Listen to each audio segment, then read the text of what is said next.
주변 혹은 가족 중에 식당 창업하신 분이 있나요? 자영업, 창업은 도대체 왜 하는 걸까요? 그 이유 중에는 돈이 가장 크다고 생각해요. 그런데 여러분들이 지금 당장 창업한다면 창업에 쓸 수 있는 현금 자산은 어느 정도인가요? 20평대의 작은 술집 혹은 식당을 운영한다고 생각했을 때 돈이 얼마나 필요할지, 현 시점에서 돈이 얼마나 들어갈지 알려드리겠습니다. 매주 상권 분석을 다니는 제가 모은 데이터를 기반으로 말씀드릴게요. 총 금액은 서울 기준으로 9,350만 원입니다. 금액은 보증금, 권리금, 인테리어, 가구 등 기타 잡비를 포함한 비용입니다. 일을 하면서 돈을 저축해보신 분들은 아실 거예요. 9천만 원이 쉽게 모이는 돈이 아닙니다. 혹시 감이 안 잡히는 분들을 위해서 제가 표를 준비해 봤는데요. 해당 표는 1억을 모으는데 걸리는 시간인데요. 우측은 월 저축 금액, 좌측은 기간입니다.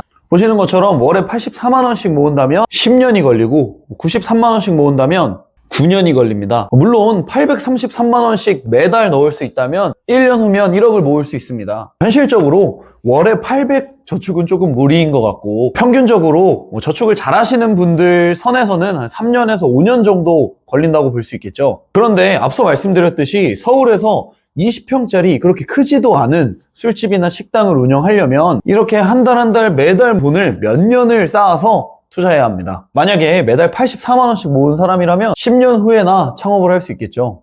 그런데 이렇게 열심히 모은 돈을 투자해서 창업을 했는데 매출이 안 나오거나 실제로 나는 경영과 맞지 않는 사람이다 라는 걸 깨달은다면요? 그때는 이미 돈도 시간도 잃은 후일 수 있습니다. 그렇기 때문에 많은 분들이 사업을 하고 싶어도 이런 점이 무서워서 사업을 시작하지 못한다고 생각해요. 실제로 제가 그런 고민을 했었고 저처럼 고민하시는 분들께 특히나 요식업이나 식당을 차릴 고민을 하시는 분들께 창업 전에 돈에 대한 리스크 없이 사업을 경험해 볼 수 있는 방법을 알려드리려고 해요. 저와 같은 고민을 가지고 계신 분이라면 끝까지 영상을 꼭 시청해 주시길 바라겠습니다.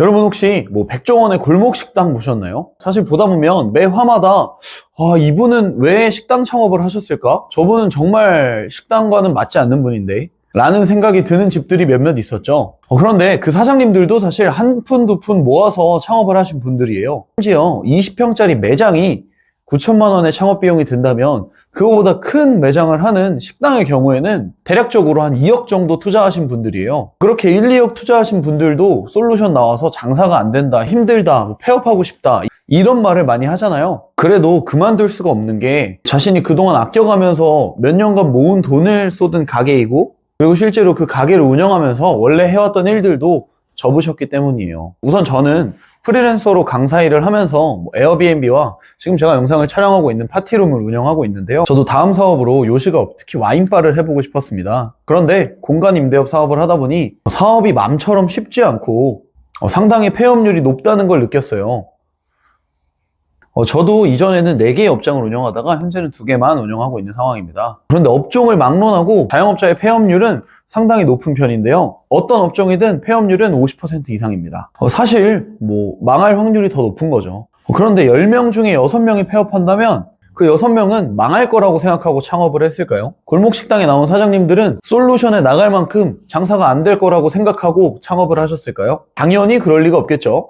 그래서 저는 우선 팝업 형식으로 운영하고 있는 업장을 대관한 후 요리사를 섭외해서 직접 와인바를 운영해 봤는데요. 보시는 것처럼 총 매출은 214만 7천 원, 지출은 122만 8천 원입니다. 수익은 91만 9천 원입니다. 하루 팝업에 91만 원 수익이면 많이 벌었다고도 할 수 있겠지만 업장 구하기, 인스타그램 홍보, 포스터 만들어서 업장에 부착하기, 메뉴판 제작, 원가율 계산, 그리고 부족한 식기류 구하기 등등 단순히 장을 보고 요리하는 것 외에도 신경 써야 할 부분이 상당히 많았습니다. 특히나 사전 작업들에 시간과 공을 많이 들였습니다. 그렇게 실제로 운영을 해보니 와인바에 대한 생각도 조금 달라졌는데요. 그 이야기는 이전 영상에 있으니 참고해 보시면 좋을 것 같아요. 팝업에서 사실 돈을 벌고자 한 것보다는 경험을 얻고자 한 게 크기 때문에 수익금 중 40만 원은 저와 제 셰프 친구 이름으로 기부를 하고 나머지 50만 원은 친구와 함께 한남동에 있는 테이블 포포라는 다이닝을 다녀왔습니다. 그런데 다이닝 가서 식사를 해보니 이전에는 안 보였던 것들이 보이기 시작하더라고요. 메뉴판을 이렇게 만들어 주셨는데 메뉴판 위에 방문자들의 이름이 새겨져 있습니다. 그런 걸 봤을 때 아, 방문하는 사람에 맞춰서 새로 메뉴판을 뽑고 이름을 새겨주는구나 라는 점이 보이게 되더라고요. 그리고 음식값은 저희가 인당 13만원, 총 26만원, 와인은 23만원짜리 와인을 주문했는데요. 실제로 이 음식들의 원가는 얼마일까? 코스트가 한 30, 40% 넘으려나? 쓸데없는 고민이긴 하지만 이런 생각도 좀 하게 되고, 와인을 얼마에 떼왔을까? 얼마가 남을까? 라는 생각도 같이 하게 되더라고요. 새벽에 수산시장을 종종 다니곤 하는데, 이런 고동과 심화지라고 하는 흑점줄 전갱이를 활용한 메뉴가 나왔을 때, 아, 이거는 코스트가 얼마겠구나 하는 게 대략 머리에 좀 그려지더라고요.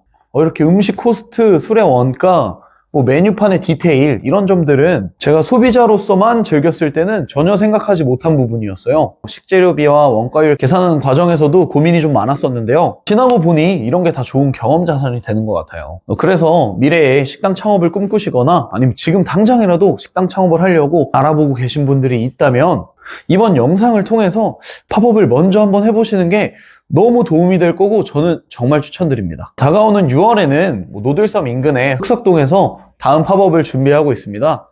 이번에 함께하는 셰프는 양식에서 10년간 요리사 일을 해오신 셰프님이시고요. 다른 분들도 혹시 팝업을 저와 함께 해보시고 싶다면 댓글에 링크 클릭해주세요. 팝업과 관련된 내용들은 앞으로도 커뮤니티에 자주 올릴 예정이니까요. 아직은 작고 소중한 제 채널을 구독해주시고 다음 영상, 다음 팝업에 대한 정보도 받아가시길 바라겠습니다.